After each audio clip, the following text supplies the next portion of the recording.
Permutation के questions कैसे solve किए जाते हैं, इसके कुछ एग्जांपल्स देखते हैं। If 16 into np3 equals to 13 into n plus 1 p3, find the value of n।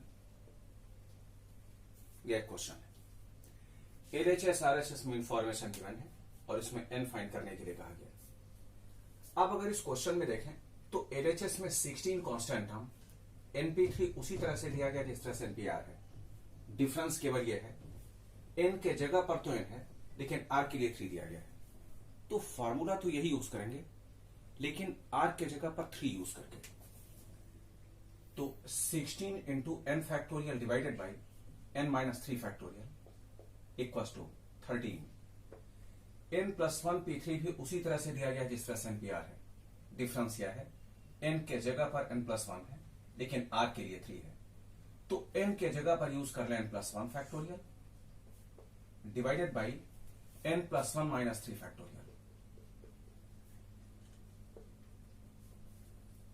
अगले स्टेप में 16 into n factorial divided by n minus 3 factorial equals to 13 into n plus 1 factorial divided by n minus 2 factorial.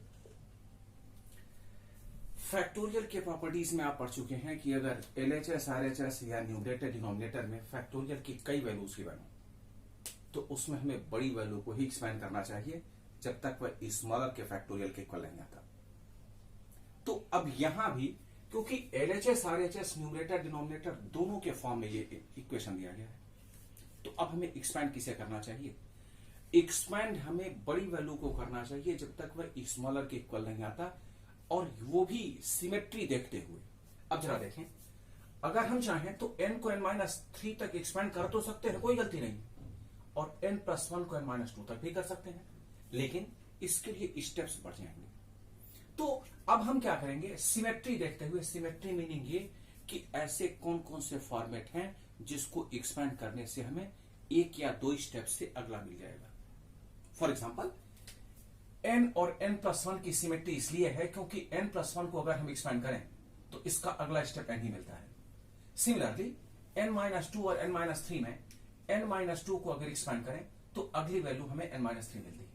इसीलिए मैंने अभी कहा symmetry देखते हुए, तो इन दोनों की आप सिमेट्री चेक करें, इसे एक्सपेंड करना चाहिए, इन दोनों की सिमेट्री के बेस पर इसे हम एक्सपेंड करना चाहिए। अगर आप चाहें तो इन दोनों को भी एक्सपेंड कर सकते हैं, इन दोनों को भी एक्सपेंड कर सकते हैं, कोई गलती नहीं है, आंसर उतना ही आएगा। तो यहां अगर हम इस सिमेट्री के अकॉर्डिंग एक्सपेंड करें तो 16 into n factorial divided by n-3 factorial equals to 13 into n plus 1 factorial को अगर एक्सपेंड करें तो स्टार्ट तो n प्लस 1 से ही करेंगे, अगली वैल्यू को हम लिखेंगे n, क्लोज करते हैं तो n फैक्टोरियल के साथ क्लोज करेंगे। n-2 फैक्टोरियल को एक्सपांड करें तो लिखेंगे n-2, अगली वैल्यू -1 के साथ लिखेंगे n-3, और अगर हम आगे की वैल्यू लिखना नहीं चाहते तो यहां फैक्टोरियल यूज करके वैल्यू क्लोज कर लेंगे। तो अब एलएचएस आरएचएस में देखें कि कौन कौन से वैल्यूज को हम कैंसिल कर सकते हैं। एक तो n फैक्टोरियल को कैंसिल कर सकते हैं और दूसरा n-3 फैक्टोरियल को, और क्रॉस मल्टीप्लीकेशन के साथ हम लिख सकते हैं 16 into n-2 equals to 13 into n plus 1, और अगले स्टेप में 16n minus 32 equals to 13n plus 13। n को एक साइड में ले जाएं तो यह हो जाएगा 3n इक्वल्स टू 45 और n इक्वल्स टू 15। तो परमुटेशन से रिलेटेड ऐसा कोई भी क्वेश्चन अगर आपको मिलता है जिसमें एलएचएस और आरएचएस की इंफॉर्मेशन एनपीआर के फॉर्म में गिवन है, तो इन्हें सॉल्व करने का तरीका यही है, फॉर्मूले के फॉर्म में लिखकर उसे एक्सपेंड करें, वैल्यूज कैलकुलेट करें। कुछ एक क्वेश्चंस हमें ऐसे मिलते हैं परमुटेशन में जिसमें अगर हम चाहें तो हिट एंड ट्रायल से भी सॉल्व कर सकते हैं। फॉर एग्जांपल, मान लें आपको एक क्वेश्चन मिला, if 5pr equals to 60 then find the value of r। अब इस क्वेश्चन को सॉल्व करने के लिए एक तो तरीका यह है कि हम इसे एक्सपेंड करें और r की वैल्यू से निकाल लें। दूसरा तरीका यह है हिट एंड ट्रायल यूज करें, तब भी हम r की वैल्यू निकाल सकते हैं। इसलिए कैसे देखें, पहले एक्सपैंड करके देख लेते हैं। 5pr इक्वल टू 60 को अगर हम एक्सपैंड करें तो लिख सकते हैं 5 factorial divided by 5 minus r factorial, क्योंकि ये उसी तरह से है जिस तरह से एनपीआर है, इक्वल टू 60। क्रॉस मल्टीप्लीकेशन से 5 फैक्टोरियल को हमने एक्सपैंड किया, 54321 डिवाइडेड बाई 60 को यहां किया और 5 माइनस आर फैक्टोरियल को हमने क्रॉस मल्टीप्लीकेशन से हटा दिया। अब 60 से अगर हम इसे कैंसिल करते हैं तो 5 इंटू 4 इंटू 3 ये 60 बनाता है, तो ये कैंसिल होने के बाद बचेगा 2 into 1 equal to 5 minus r factorial. 2 into 1 को लिख सकते हैं 2 factorial equal to 5 minus r factorial. और एक बार फिर फैक्टोरियल के प्रॉपर्टीज के अकॉर्डिंगली अगर एलएचएस और आरएचएस में फैक्टोरियल की केवल एक एक वैल्यू गिवन हो तो फैक्टोरियल दोनों का कैंसिल करके रिमेनिंग को इक्वेट कर लेते हैं। तो यहां भी हम फैक्टोरियल को कैंसिल करेंगे और जो उसके बाद की वैल्यू है मीनिंग 2 और 5 माइनस आर, इन दोनों को इक्वेट कर सकते हैं और इससे आर की वैल्यू हम कैलकुलेट कर सकते हैं 3। लेकिन अगर कोई स्टूडेंट इस अप्रोच को यूज नहीं करना चाहता है और इस क्वेश्चन में जो ऑप्शंस दिए गए हैं उसी के बेस पर इसे कैलकुलेट करना चाहता है, तब भी कैलकुलेशन पॉसिबल है। मान लें इस क्वेश्चन के लिए ऑप्शंस दिए गए हैं, एक ऑप्शन 5, दूसरा 4, तीसरा 3, फोर्थ नन ऑफ दीज।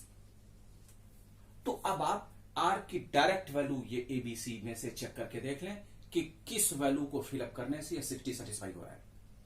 अब अगर हम 5 फिलअप करते हैं आर के जगह पर तो ये हो जाएगा 5p5 और 5p5 बनाता है 5 फैक्टोरियल और 5 फैक्टोरियल 60 नहीं होता, तो मीनिंग ए ऑप्शन सही नहीं है। अगर हम बी ऑप्शन चेक करें तो ये हो जाता 5p4 और 5p4 भी 5 फैक्टोरियल ही बनाता है, ये भी 60 के इक्वल नहीं होता, इसलिए बी ऑप्शन भी गलत हो गया। 5p3 60 बनाता है, 5 factorial divided by 5 minus 3 factorial, check करके देख लें ये आएगा 60।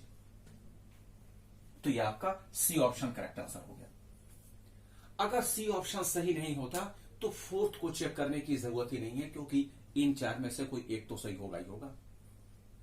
अगर 3 सही नहीं होते हैं तो फोर्थ को बिना चेक किए ही सिलेक्ट कर ले, वो सही आंसर है। इस पर्टिकुलर क्वेश्चन में आपने क्या देखा कि अगर हम चाहें तो इसे सॉल्व करके चेक करके आंसर फाइंड कर लें या हिट एंड ट्रायल यूज कर लें। लेकिन कुछ क्वेश्चंस ऐसे होते हैं जिसमें केवल हिट एंड ट्रायल से ही हम जल्दी आंसर पा सकते हैं, इसमें तो टाइम उतना ही लगेगा। दोनों में से किसी एक को यूज करें। जैसे एक क्वेश्चन,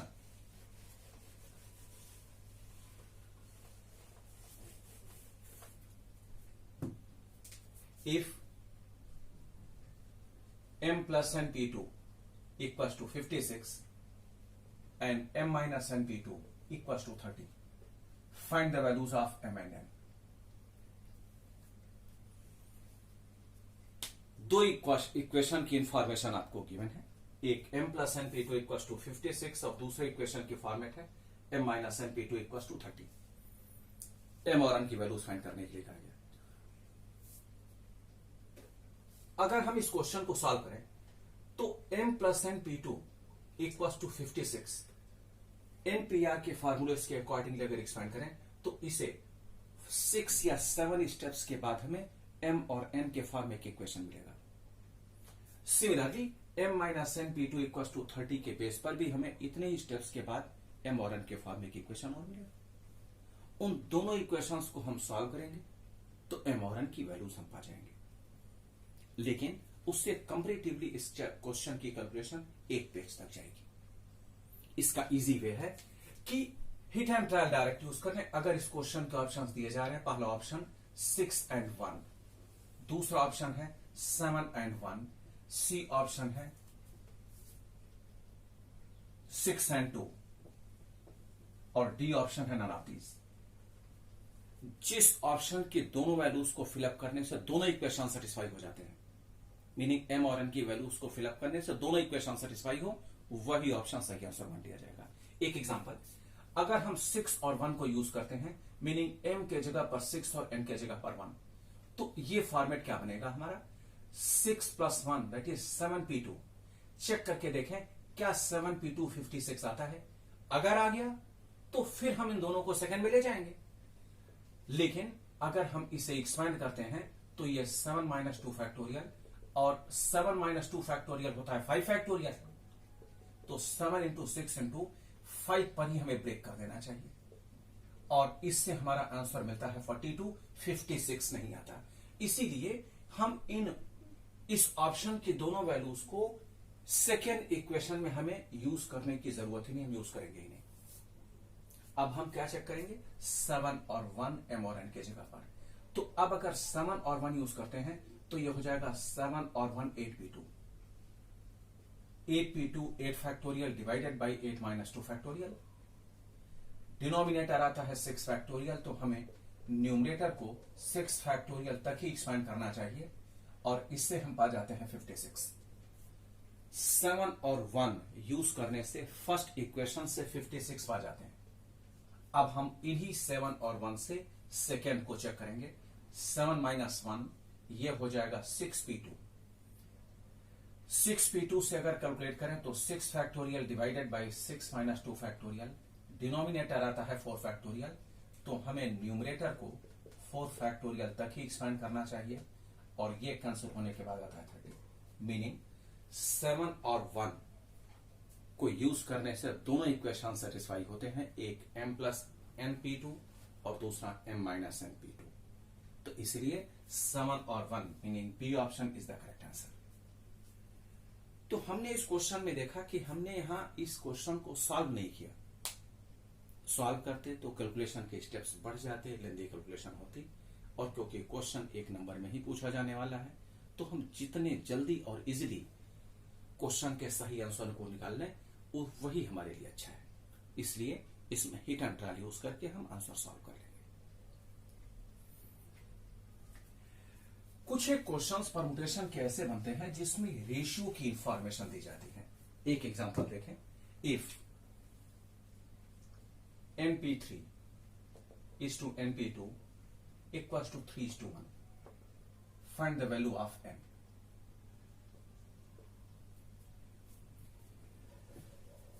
रेशियो के फॉर्म में दिया गया है, तो इसे अगर हम चाहें तो डिवाइड करके लिख सकते हैं, np3 divided by np2 equals to 3:1, 3/1।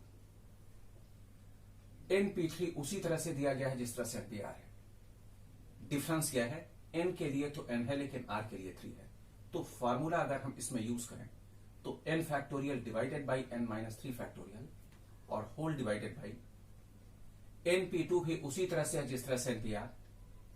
तो यहां हम लिखेंगे n factorial divided by r के जगह पर क्योंकि 2 है तो लिख देंगे n minus 2 factorial equals to 3/1। ये फॉर्मेट है a by b by c by d, a by b by c by d।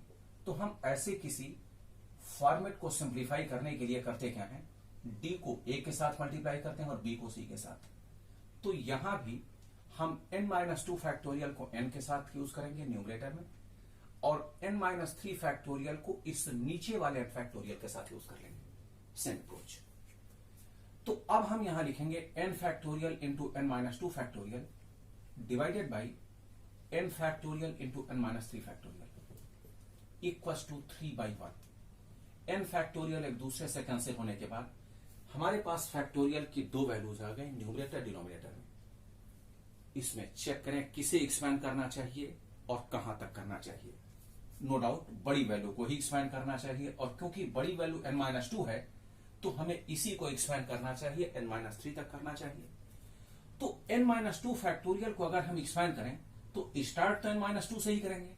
अगली वैल्यू में n minus 2 minus 1 that is n minus 3 factorial, और divided by n minus 3 factorial, तो इससे n minus 3 factorial cancel हो जाएगा। n minus 2 equals to 3 that is n equals to 5। तो permutation में ratio से रिलेटेड किसी क्वेश्चन को सॉल्व करने का तरीका यही है। आप पहले डिवाइड कर लें, एनपीआर का फार्मूला लगाएं, सिंप्लीफाई करेंगे, आंसर आपको मिल जाएगा।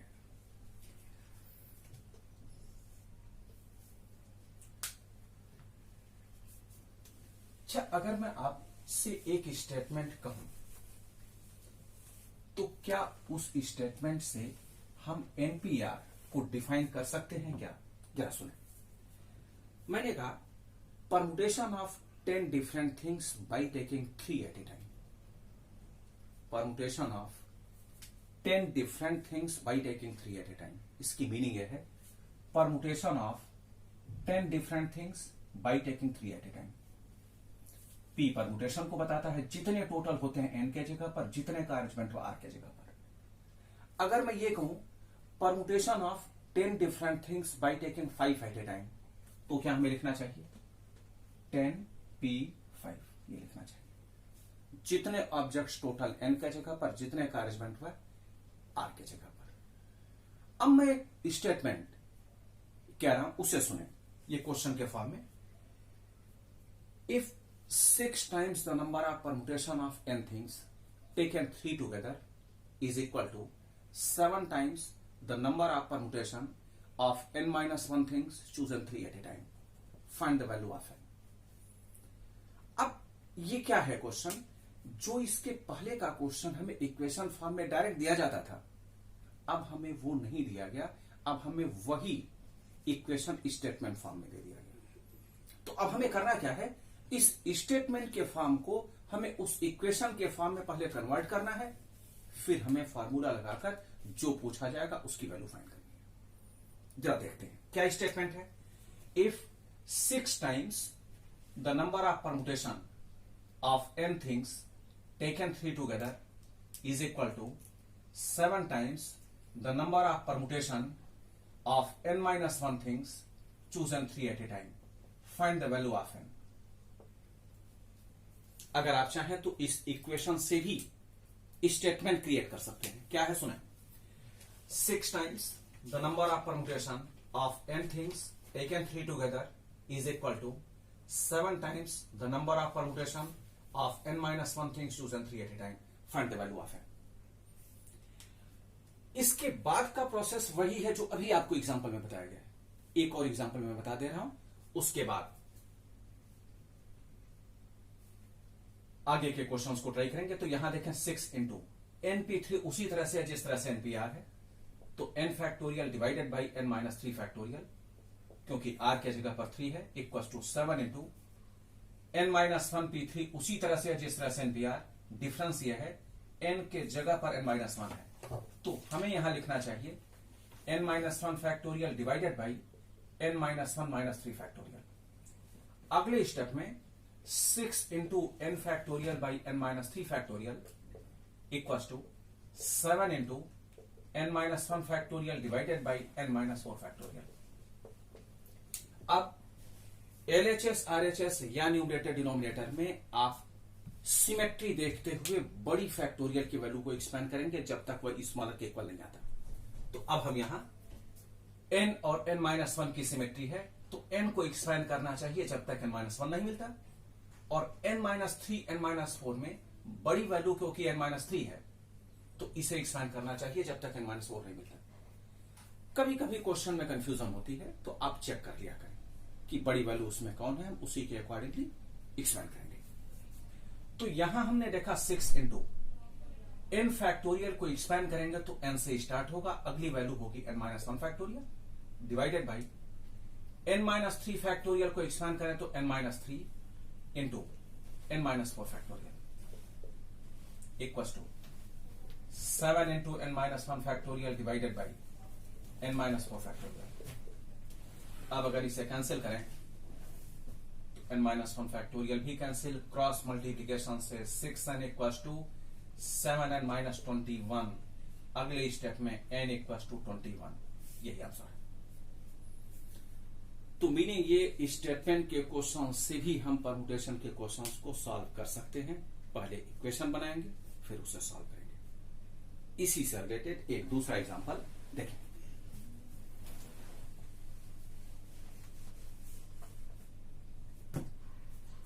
If in a group of boys, the number of arrangement of 4 boys is 12 times the number of arrangement of 2 boys.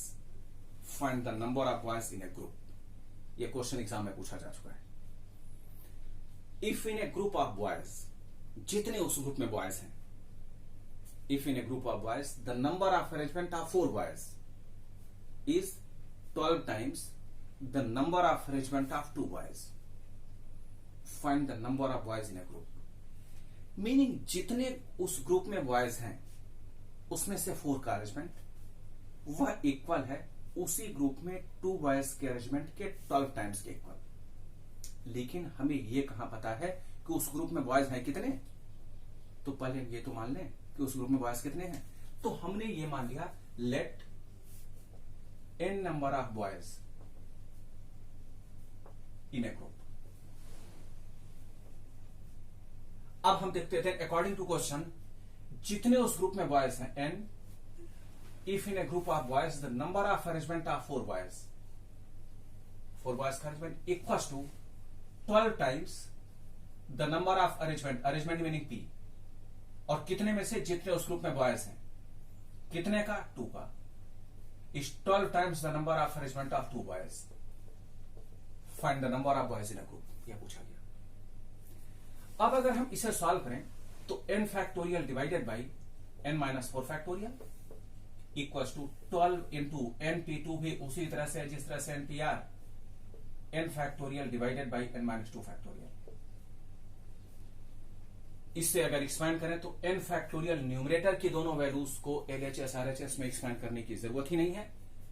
n minus 4 n minus 2 में चेक करें, n माइनस 4 बड़ी value है n minus 2, n minus 4 को अगर expand करेंगे तो अगली value n minus 5 6 7 आगे जाएगी, n minus 2 n minus 3 n minus 4, इसकी मीनिंग बड़ी वैल्यू ये है। तो हमें क्योंकि बड़ी वैल्यू को ही एक्सपैंड करना चाहिए तो हम यहां 12 into n factorial divided by n minus 2 factorial को एक्सपैंड करेंगे। अब ये एक्सपैंड तो n माइनस 2 से ही होगा, अगली वैल्यू n माइनस 3 अगली वैल्यू n माइनस 4, हमें इसके आगे एक्सपेंड नहीं करना चाहिए क्योंकि n माइनस 4 फैक्टोरियल हमें एक साइड में गिवन है।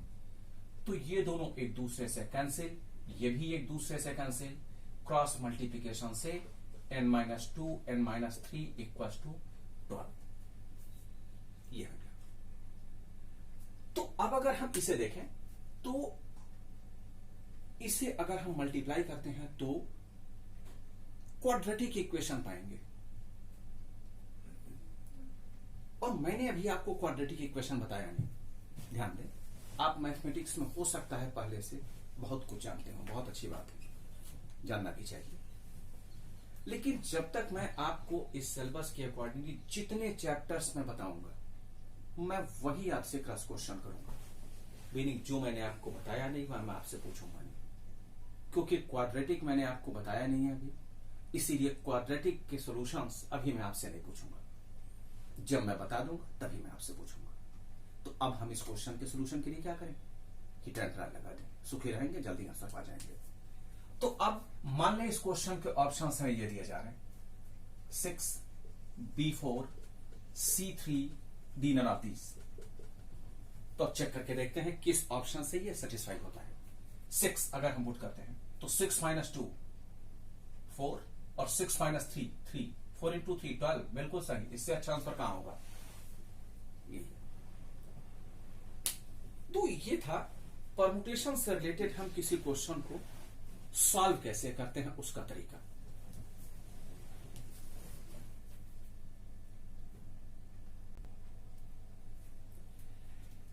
अच्छा याद करें, जिसमें मैंने परमुटेशन के डेफिनेशन को बताया था तो उसमें मैंने ये कहा था permutation is an arrangement in A definite order, और मैंने कहा था डेफिनिट ऑर्डर की मीनिंग कोई एक कंडीशन जो आपके क्वेश्चन में ही दिया जाएगा। तो अब वो कंडीशंस क्या हैं और उसके अकॉर्डिंगली हम क्वेश्चन कैसे सॉल्व करते हैं, इसके कुछ एक एग्जांपल्स देखें।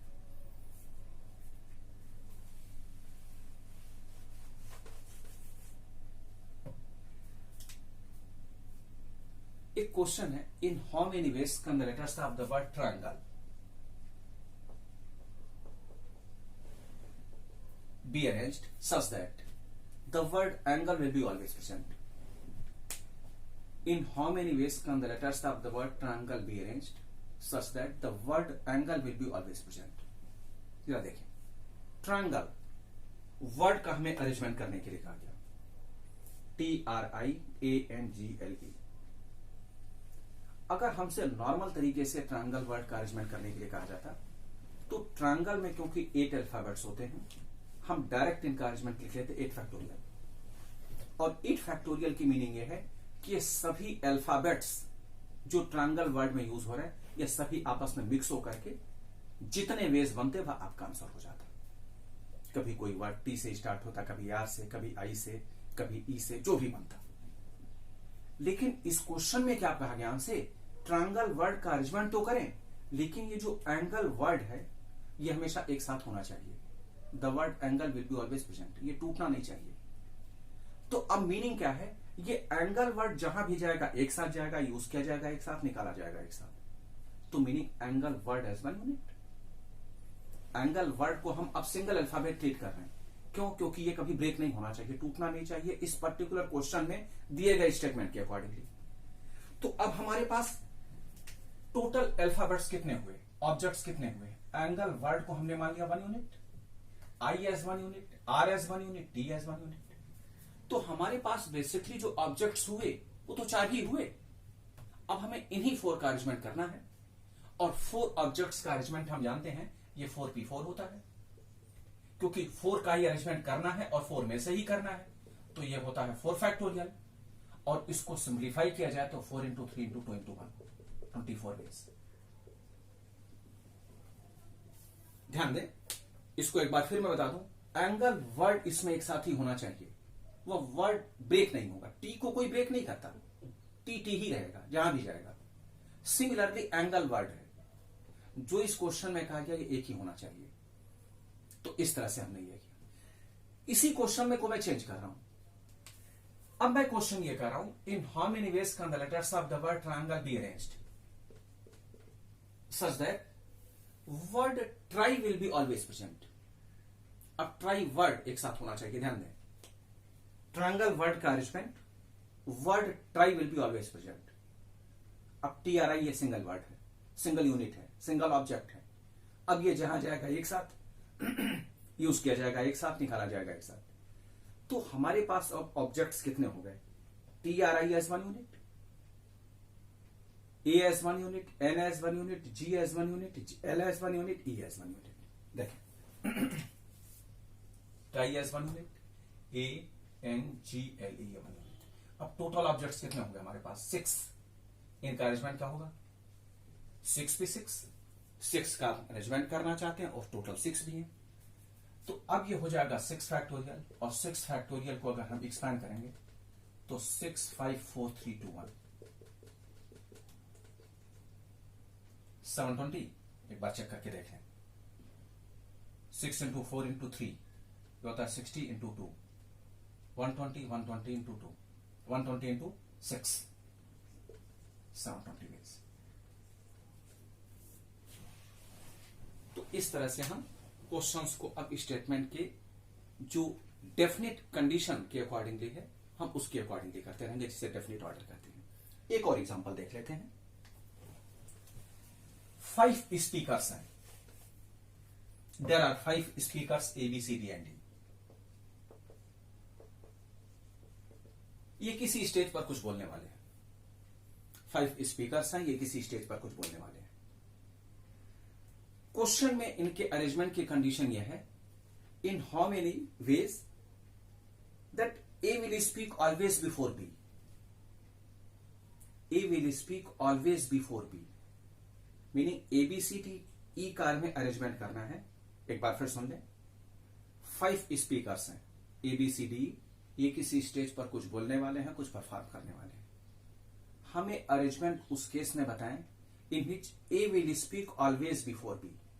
A जस्ट B से पहले बोले, और कोई किसी के आगे पीछे हो, doesn't matter, A just B से पहले होना चाहिए।